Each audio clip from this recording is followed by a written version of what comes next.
যত দামি হয় তার ইজ্জত তত বেশি হয়। আল্লাহর কাছে যায় যত দামি হবে তার জন্য জান্নাত তত দামি জান্নাত হবে। জোরে বলেন না সুবহানাল্লাহ। এখন আমরা দামি জান্নাত পেতে চাই না কম দামি জান্নাত? আল্লাহর কাছে দামি হতে চাই না কম দামি হতে চাই? আল্লাহর কাছে দামি হওয়া যাবে কিভাবে? আল্লাহ পাক বলেন সূরাতুল হুজুরাত 26 নম্বর পারাতে আল্লাহ পাক বলেন, ইন্না আকরামাকুম ইনদাল্লাহি আতকাকুম। আল্লাহর নবীর কাছে জিজ্ঞেস করা হলো, আন আবি হুরায়রা রাদিয়াল্লাহু তাআলা আনহু সুইলা রাসূলুল্লাহ সাল্লাল্লাহু আলাইহি ওয়াসাল্লাম আইয়ুন নাসি আকরাম قال رسول الله صلى الله عليه وسلم أكرمهم عند الله أتقاهم। এটা হলো বুখারীর 43-32 নম্বর হাদিস। 43 মানে 4232 নম্বর হাদিস। 43-32 বুখারীর 43-32 নম্বর হাদিসে আল্লাহর নবী বলেন, তোমরা জানো আল্লাহর কাছে সবচেয়ে দামি কে?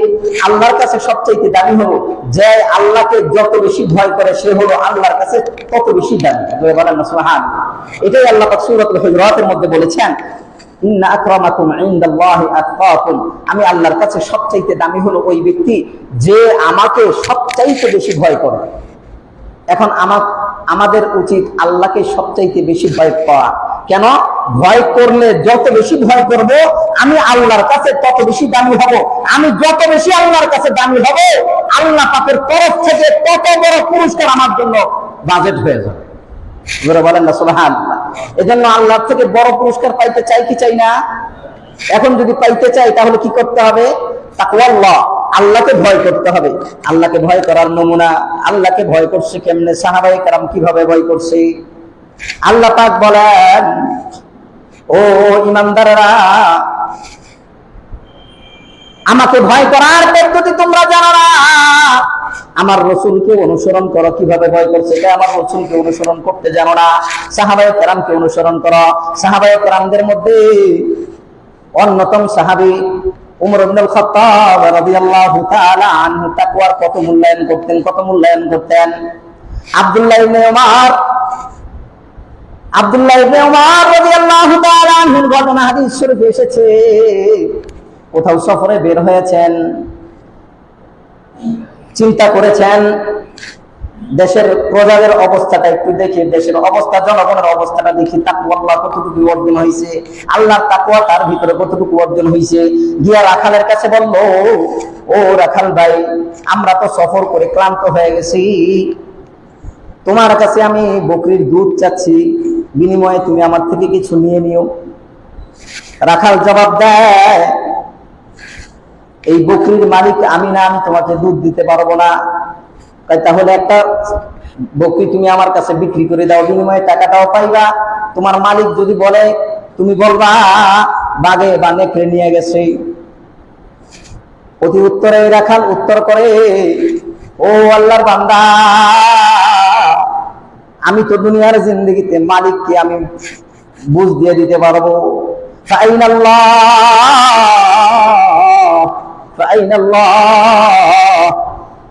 আল্লাহ কোথায় আছে? আল্লাহ কি দেখেন না? আপনাদের কি মনে হয় আল্লাহ দেখেন কি দেখেন না? আল্লাহ দেখেন। আল্লাহ পাক বলেন, ইন্নাল্লাহা সামিউন বাসীর। আল্লাহর দেখার মধ্যে আমার দেখার মধ্যে হাজার রকমের ব্যবধান আছে। আমার দেখার একটা লিমিট আছে, একটা টাইম, একটা সময় বা একটা নির্দিষ্ট জায়গা পর্যন্ত আমি দেখি। কিন্তু আল্লাহ পাকের দেখার মধ্যে দূরে কোনো কাছের ব্যবধান নাই। এজন্য সূরাতুল মুলকের 2 নম্বর পৃষ্ঠায় আল্লাহ পাক বলেন, ওয়া আসিররু কাওলাকুম আও জাহারু বি, ওয়া আসিররু কাওলাকুম আও জাহারু বি, ইন্নাহু আলিমুম বিযাতিস সুদূর। বান্দা তুমি গোপনে করো, প্রকাশ্যে করো, আমার দেখার মধ্যে কোনো ব্যবধান হয় না। আর আমার দেখার মধ্যে ব্যবধান হলো, অন্ধকারে দেখি না একরকম, দেখি একরকম, অন্ধকারে দেখি একরকম, প্রকাশ্যে আলোতে দেখি একরকম। কিন্তু আল্লাহর দেখার মধ্যে এমন না। আল্লাহর দেখার মধ্যে এমন না, প্রকাশ্যে যেমন দেখেন অন্ধকারে এমনই দেখেন, কিন্তু আমার দেখার মধ্যে প্রকাশ্যে যেমন দেখি অন্ধকারে এমন দেখি না। এটা হলো আমার লিমিট। সেই জন্য রাখাল ওই আল্লাহর গোলামকে জিজ্ঞেস করছে, ও আল্লাহর গোলাম, তুমি তো আমাকে শিখাই দিলা মালিকের নেকড়ের কথা বুঝ দেওয়ার জন্য, আমার আল্লাহকে কি বুঝ দিব সেটা আমাকে বুঝাই দিয়ে যায়, আমার আল্লাহ তো আমাকে দেখছে। এটা হলো তাকওয়ার নমুনা। হাফিজ ইবনে আসাকির আব্দুল্লাহ ইবনে জামি রাহমাতুল্লাহি আলাইহির জীবনীতে উল্লেখ করেছেন, তিনি অনেক বড় আলেম, বুজুর্গ আলেম ছিলেন। তিনি বলতেছেন, জনৈক যুবক খুব আবেদ ছিল, আবেদ। পথিমধ্যে রাস্তা দিয়ে যাওয়া আসার মাঝে একটা রূপসী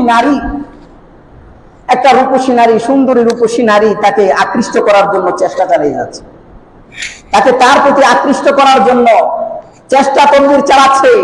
এক পর্যায়ে চেষ্টা তদবির চালানোর পরে সে সফলতা অর্জন করতে পেরেছে, তাকে কাছে পেয়ে গেল। পাওয়ার পরেই তাকে ঘরের মধ্যে নিয়ে দরজা আটকাইয়ে দিয়া ওই আবেদ ছেলেটাও তার প্রতি মাইল হয়ে গেছে, ঝুঁকে গেছে। যাওয়ার পরে এক পর্যায়ে কাজ, গুনাহের কাজে লিপ্ত হবে। এই মুহূর্তে তার স্মরণ হইল, ইন্নাল্লাযীনা তাকাউ ইযা মাসসাহুম তাইফুম মিনাশ শাইতানি তাযাক্কারু ফাইযা হুম মুবসিরুন। আল্লাহ পাক এখানে একটা টেকনিক শিখিয়ে দিচ্ছেন গুনাহ থেকে বাঁচার জন্য। প্রথমে বলেছি তাকওয়ার শাব্দিক অর্থ হলো বিরত থাকা, ভয় করা। ভয় কিভাবে করা যায়, বিরত থাকবো কোত্থেকে? আল্লাহ পাক সূরাতুল মুজাদালাতে বলছেন, খুযু মা আতাকুমুর রাসূলু ফাখুযু ওয়া মা নাহাকুম আনহু ফান্তাহু। রাসূল সাল্লাল্লাহু আলাইহি ওয়াসাল্লাম যা কিছু নিয়ে এসেছেন, যেগুলো করতে বলেছেন সেগুলো করো। তাকওয়ার ব্যাখ্যায়ও লিখেছেন ওই ভাষায়, আল্লাহর ভয়ে ইবাদত গুলো, আল্লাহর হুকুম গুলো পালন করা। আল্লাহর ভয় করে, জাহান্নামের ভয় না, আল্লাহর ভয় করে আল্লাহর হুকুম গুলো, আদেশ গুলো বাস্তবায়ন করা। আর আল্লাহর ভয়ে গুনাহ থেকে বেঁচে থাকা, এটা হলো তাকওয়া। এজন্য আল্লাহ পাক বলেন, খুযু মা আতাকুমুর রাসূলু ফাখুযু ওয়া মা নাহাকুম আনহু ফান্তাহু। ও ঈমানদার, আমার নবী যা কিছু করতে বলেছেন, যেগুলো নিয়ে এসেছেন, সেগুলো, সেই আদেশগুলো বাস্তবায়ন করো। আর যেগুলো থেকে নিষেধ করেছেন সেগুলো থেকে নিজেকে বাঁচায় রাখো। এর নাম হলো তাকওয়া। এখন আমার প্রশ্ন হলো, নিজে একটু যাচাই করুন যে আল্লাহ পাক যেগুলো করতে বলেছেন, কি করতে বলেছেন আর কি করতে বলেন নাই, এগুলো তো আমরা কম বেশি ছোটখাটো হলেও জানি। এর মধ্যে একটা এক্সাম্পল দিচ্ছি। আল্লাহ পাক আকিমুস সালাহ বলেছেন, আকিমুস সালাহ, নামাজ কায়েম করো। নামাজ পড়ার কথা বলেন নাই, নামাজ কায়েম করার কথা বলেছেন। পড়ার কথা বললে একবার পড়লেই হয়ে যায়। যেমন একজন একটা কাজ করতে বলছে, আমি কাজ করছি, সো আমার কাজ, দায়িত্ব শেষ। আর কায়েম করার কথা বলার উদ্দেশ্য হলো একবার পড়লে হয়ে যাবে না, এটা বারংবার রিপিট করতে হবে। যতবার আদেশ আসবে, যখন যখন আদেশ আসবে তখন করতে হবে। এজন্য আল্লাহ পাক ওই রাস্তা বন্ধ করে দিয়েছে। তুমি বলতে পারো যে আল্লাহ নামাজ পড়তে বলেছে, আমি তো পড়ে ফেলেছি। আল্লাহ যদি নামাজ কায়েম করার কথা না বলে পড়তে বলতেন, তাহলে জীবনে একবার পড়লেই হয়ে যেত, যে পড়ছি তো। এজন্য আল্লাহ পাক কায়েম করতে বলেছেন। কায়েম করার মানেই হলো 5 বার পড়া, 5 বার পড়া। 5 বার হুকুম হয়েছে, 5 বারই পড়া। আর একদিন খালি 5 বার পড়লেই হবে না, দৈনিক 5 বার হুকুম হয়, দৈনিক 5 বার পড়া। কথা কি বুঝে আসছে আপনাদের? এখন প্রশ্ন হলো, আমি তাকওয়াওয়ালা হইলাম কিনা? এটা তো আমি তাহলে জানি, একটু যাচাই করি যে আল্লাহর হুকুম আমার দ্বারা কতটুকু বাস্তবায়িত হচ্ছে, কতটুকু লঙ্ঘন হচ্ছে। আমি আল্লাহর হুকুম বাস্তবায়ন করতে পারছি কিনা, এটা তো আমি নিজে যাচাই করলেই হয়, অন্য কোনো যাচাই বাছাই করে লাগে না। আল্লাহ পাক আমাকে বলছেন যে নামাজ কায়েম করো, আমি নামাজ কায়েম করছি না, তার মানে আমি আল্লাহর হুকুম বাস্তবায়ন করছি না। আল্লাহর হুকুম বাস্তবায়ন করছি না মানে আমি তাকওয়াওয়ালা হইতে পারি নাই। আর তাকওয়াওয়ালা হইতে পারি নাই মানে আমি জান্নাতি হইতে পারি নাই। কথা কি বলছি বুঝে আসছে? তবে জান্নাতি হওয়া, ঈমানদার একদিন না একদিন জান্নাতে যাবে, তবে জাহান্নামের শাস্তি ভোগ করার পরে। এখন আপনি আর আমি চিন্তা করতে পারি হয়তো যে শাস্তি ভোগ করার পরে গেলে না, একটু শাস্তি ভোগ করেই গেলাম। এত সহজ না, শাস্তি ভোগ করার চিন্তা এত সহজ না। শাস্তি ভোগ করার চিন্তা এত সহজ না। আপনি মনে করতেছেন দুনিয়ার শাস্তির মতো না। আল্লাহ পাক বলেন, লা ইউআযিবু আযাবাহু আহাদ ওয়ালা ইউসিকু ওয়াসাকাহু আহাদ। ও দুনিয়ার ঈমানদার, তুমি দুনিয়ার শাস্তির মতো আমার শাস্তিকে মনে করিও না, দুনিয়ার ধরার মতো আমার ধরাকে মনে করিও না। আমি আল্লাহর মতো শাস্তি দিতে কেউ নাই। আমি আল্লাহ যে শাস্তি দিতে পারি দুনিয়ার কোন মানুষ সেটা কল্পনাও করতে পারবে না। এই জন্য আল্লাহর শাস্তিকে ভয় কর, আল্লাহকে ভয় করা। আল্লাহ নবী বলেন, তো আল্লাহকে ভয় করব, আল্লাহকে ভয় করার জন্য আল্লাহ ওয়ালাদের সংস্পর্শে যাওয়া। এই জন্য আল্লাহ পাক সূরা তাওবা 11 নম্বর পারার মধ্যে বলছেন, ইয়া আইয়ুহাল